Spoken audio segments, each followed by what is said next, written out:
Nous allons parler aujourd'hui de deux sujets essentiels pour notre avenir. La dette publique française notamment qui n'arrête pas de flamber et des taux d'intérêt également qui n'arrêtent pas d'augmenter. Donc tout ça va jouer sur notre avenir, sur notre quotidien avec cette question, est-ce qu'on ne risque pas la faillite de l'État français, voire la faillite de la France? La France est en récession permanente car elle n'arrive même plus à financer les intérêts de sa dette sans avoir recours à la dette. Alors vous entrez dans un cercle vicieux duquel vous ne pouvez pas réchapper, dont le pays ressort ruiné en bout de course. Contrairement à ce que disent tous les Cassandres matin, midi et soir qui n'ont rien d'autre à inventer pour la campagne électorale, l'économie française se porte très bien. Les différentes analyses qui sont faites en ce moment sur l'économie française n'ont jamais été aussi contradictoires. D'un côté, on va avoir les médias traditionnels avec le gouvernement derrière qui vont donner une vision très optimiste et rassurante de l'économie française. Selon eux, il n'y aurait aucun problème particulier avec celle-ci et aucun risque vraiment dangereux à moyen terme. Et de l'autre côté, on va avoir Internet principalement qui va donner une vision beaucoup plus stricte, beaucoup plus dure de l'économie française avec un déclin économique de la France qui serait très fort à tel point que beaucoup anticipent une faillite de l'État français, le fait que la France fasse défaut sur sa dette, qui est un événement évidemment extrêmement grave s'il se produit réellement, à tel point qu'il n'est pas arrivé depuis 1797, à l'époque où Napoléon faisait la première campagne d'Italie. Donc on parle là d'un cataclysme économique.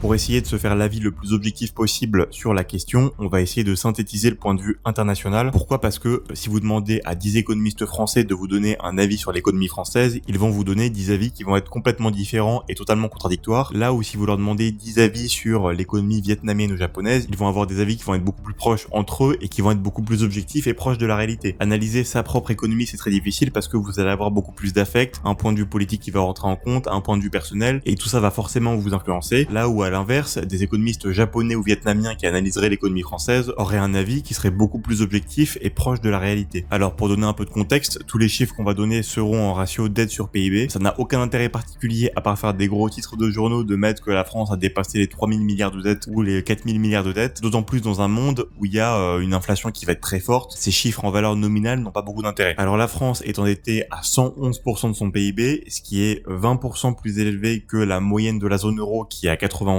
Et ce qui est également très largement plus élevé que l'Allemagne avec laquelle elle est souvent comparée, qui elle est endettée à hauteur de 66% de son PIB. Cependant, ces deux comparaisons qui sont faites très régulièrement ne sont pas très bonnes pour deux raisons différentes. D'abord, les pays de la moyenne de la zone euro, les 27 pays, n'ont pas tous des tailles qui vont être similaires à la France, n'ont pas tous des économies qui ont la même solidité que celle de la France, vont avoir historiquement des taux d'intérêt qui vont être plus élevés que ceux de la France, et donc il est cohérent qu'ils aient un ratio d'endettement qui soit plus faible que celui qu'on a en France, parce qu'ils ont une capacité d'endettement qui est plus faible de manière générale, et qui vont payer des frais plus élevés pour s'endetter, donc c'est assez cohérent qu'ils soient pas au même niveau qu'un pays beaucoup plus développé d'Europe de l'Ouest. Et cette comparaison avec l'Allemagne qu'on fait systématiquement en France, avec l'Allemagne qui va être le bon élève et la France qui était le mauvais élève, aujourd'hui ça ne marche plus. Aujourd'hui beaucoup de personnes remettent en question ce statut de bon élève de l'Allemagne. Pourquoi ? Parce que l'Allemagne pouvait entre plus ou moins 2015 et 2020 s'endetter à des taux qui défiaient toute concurrence, qui étaient entre 0 et moins 1%, c'est-à-dire qu'ils pouvaient emprunter 100 et rendre 95 5 ans plus tard sans payer aucun frais, donc c'était absolument extraordinaire, et ça aurait pu permettre de financer une transition écologique, de financer une indépendance énergétique, une remise à niveau des infrastructures, des services publics qui marchaient mieux, enfin tout un tas de développements qui auraient été extrêmement bénéfiques pour l'Allemagne aujourd'hui. L'Allemagne a décidé, pour des histoires principalement comptables, de ne pas les faire alors qu'ils avaient une marge de manœuvre absolument énorme, et aujourd'hui l'Allemagne est en récession avec une économie qui va avoir beaucoup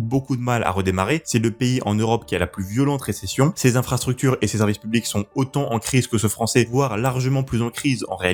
Et c'est pour ça qu'on a des journaux allemands qui considèrent aujourd'hui que la France c'est l'Allemagne en mieux. Et ce qui était complètement impensable il y a 5 ans, et ce qui est d'autant plus triste que l'Allemagne avait un levier budgétaire absolument gigantesque et qu'ils auraient pu emprunter quasiment 1000 milliards d'euros pour un coût de zéro et avoir toujours des finances publiques extrêmement solides. Donc ils avaient cette latitude extraordinaire, ils n'ont pas pris cette opportunité, et aujourd'hui beaucoup d'économistes considèrent que ça a été une erreur absolument gigantesque parce que repouvoir emprunter à des taux entre 0 et moins 1%, cette opportunité ne se représentera peut-être plus dans les 10 prochaines années. Donc c'est vraiment un raté total de la part de l'Allemagne, et aujourd'hui elle est considérée toujours comme le bon élève qui a tout réussi. C'est plus très pertinent, et en tout cas c'est pas l'avis de la communauté économique internationale du tout. Alors qu'est-ce qu'on peut prendre comme point de comparaison ? Déjà on peut parler de l'Italie qui a autour de 144% de ratio d'endettement par rapport à son PIB, donc c'est très élevé, plus de 30% plus élevé que la France avec une croissance qui est plus basse, et on va avoir également l'Espagne qui est endettée autour de 113% de son PIB, avec également pas mal de difficultés économiques. Et puis surtout l'acteur central de l'économie l'économie mondiale qui représente à lui seul 30% de la dette souveraine mondiale, les États-Unis vont avoir à peu près 10% de points de plus de ratio d'endettement. Et même si les États-Unis ont une capacité d'endettement qui est un peu plus forte que celle de la France, tant qu'ils ont un ratio d'endettement qui est plus élevé que celui de la France, on peut pas vraiment considérer que la France est extraordinairement endettée. Elle est fortement endettée, mais tant qu'on est moins endetté que ceux qui représentent 30% de la dette publique mondiale et qui sont les acteurs principaux de l'économie mondiale actuellement, on peut pas vraiment considérer que la France est lourdement surendettée. On peut dire qu'elle est fortement endettée, mais c'est pas non plus des chiffres qui sont délirants à l'échelle internationale.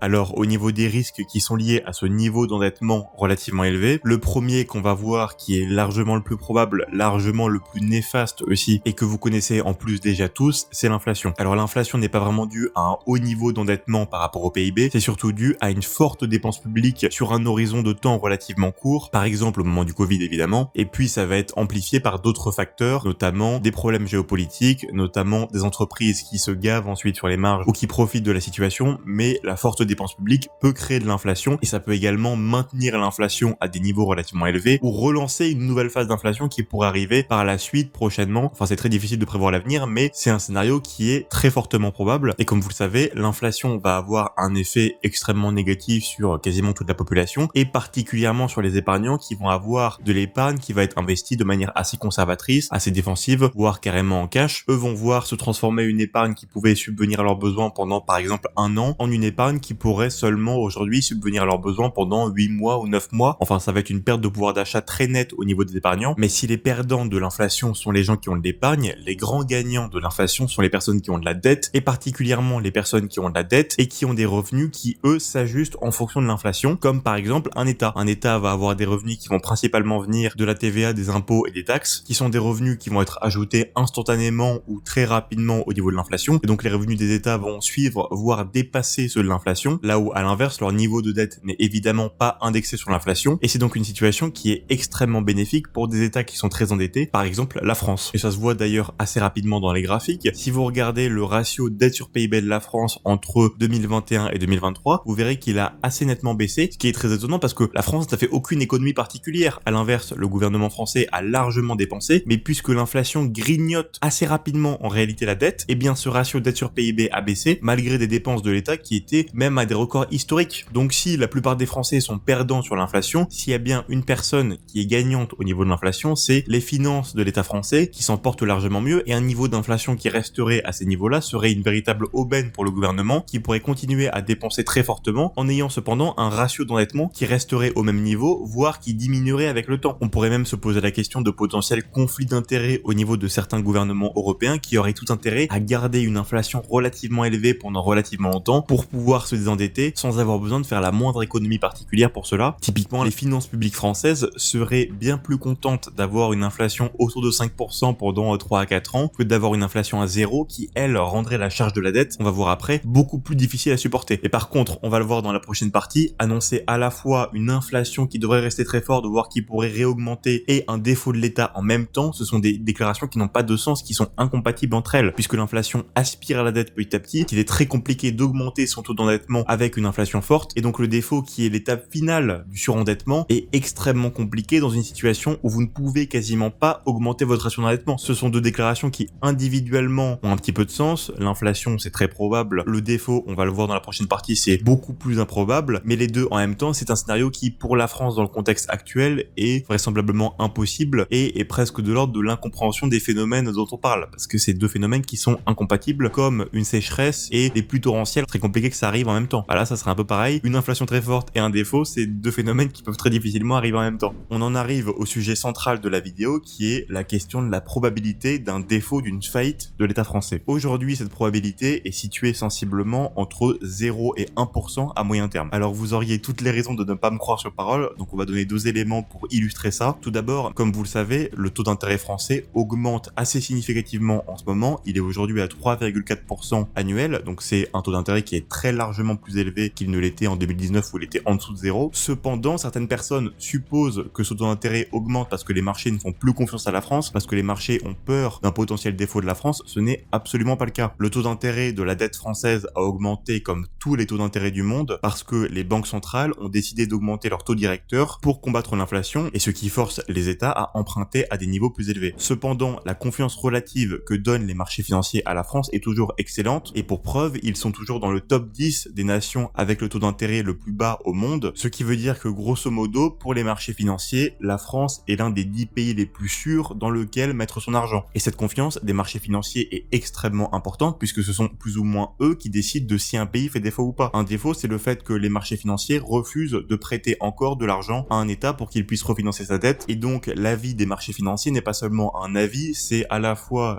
un avis et également qui va déterminer plus ou moins le défaut. Et actuellement, aujourd'hui, on n'a aucune piste qui pourrait nous laisser supposer que les marchés financiers décideraient d'un coup d'un seul de retirer leur financement à la France ou d'arrêter de financer la France. Ça serait excessivement improbable, si ce n'est impossible, et on n'a en tout cas aucun indice qui pointerait dans cette direction. L'autre indice qui peut nous permettre de comprendre les réelles probabilités de défaut de la France, c'est les agences de notation qui sont les experts mondiaux de l'évaluation du risque de défaut d'une obligation, qu'elle soit d'État ou d'entreprise d'ailleurs. Et même si la France a perdu sa note de AAA qu'elle avait avant 2012, elle garde une note de AA, ce qui est extrêmement élevé, ce qui est la catégorie la plus élevée possible en termes de notes. Alors, il y a la note AAA au-dessus, puis AA+, etc. Mais ça reste une note absolument excellente qui donne une probabilité de défaut à la France extrêmement faible. Et la France est en l'occurrence, par exemple, mieux notée que l'Angleterre, mieux notée que l'Espagne, largement mieux notée que l'Italie, mieux notée que la Chine, mieux notée que le Japon, enfin mieux notée que la très grande majorité des pays. Donc encore une fois, cette hypothèse du défaut unilatéral de la France, il n'y a aucun indice, aucun élément concret qui peut nous laisser réellement penser ça. Et en plus, la réalité c'est que même si la situation française se détériorait d'un coup très fortement, il y aurait encore beaucoup de mécanismes pour éviter la faillite, notamment avec la Banque Centrale Européenne qui peut faire tout un tas de choses, comme du quantitative easing, essayer de prendre à sa charge une partie de la dette, ou tout un tas de mécanismes de protection d'un emballement qui pourrait se faire, et la BCE aurait tout intérêt à le faire puisque un défaut de la France serait une catastrophe pour l'Europe, donc ça serait extrêmement improbable qu'ils laissent faire ça, et puisqu'ils ont des ressources littéralement illimitées, puisque la BCE contrôle la monnaie et peut imprimer ou créer autant d'argent qu'elle veut, ce serait compliqué de faire défaut quand vous pouvez créer autant d'argent que vous voulez et que vous n'avez pas envie qu'un pays fasse défaut absolument. Donc même si par hasard la situation partait complètement en vrille, ce dont actuellement on n'a aucun élément qui pourrait témoigner de ça, même là, ça serait pas forcément le défaut. Il y aurait encore beaucoup d'étapes avant d'arriver à un potentiel défaut, ce qui encore une fois n'est pas arrivé depuis 225 ans. Ça montre quand même que c'est pas quelque chose qui arrive tous les 2 jours. Même si le défaut, lui, est improbable, la question d'une augmentation de la charge de la dette, ça c'est quelque chose qui est tout à fait possible et qui pourrait avoir un impact direct sur les finances publiques. Alors qu'est-ce que ça veut dire? Globalement, actuellement, le taux de la France est autour de 3,5%, et avec une dette qui est relativement élevée et qui a besoin de se refinancer régulièrement, ça va mettre le coût des intérêts de la dette à un niveau de plus en plus élevé, ce qui peut à la longue avoir un impact très négatif sur la capacité de l'État à dépenser de l'argent et à investir dans autre chose que simplement rembourser les intérêts de la dette. Donc ça peut avoir un impact fort sur les finances publiques et sur la capacité du gouvernement à dépenser de l'argent pour différentes choses, des services publics, des plans de relance, tout ça. Cependant, actuellement, il faut bien comprendre que ce qui compte, c'est pas tant le taux d'intérêt strict, mais plutôt le taux d'intérêt réel, c'est-à-dire la différence entre le taux d'intérêt et l'inflation. Et actuellement, puisque l'inflation reste forte, elle reste significative, même si le taux d'intérêt a monté, en soi, aujourd'hui, emprunter pour la France, c'est pas si gênant que ça, tant que l'inflation est assez largement supérieure au taux d'intérêt auquel elle emprunte. Les problématiques pourraient arriver si le taux d'intérêt réel redevient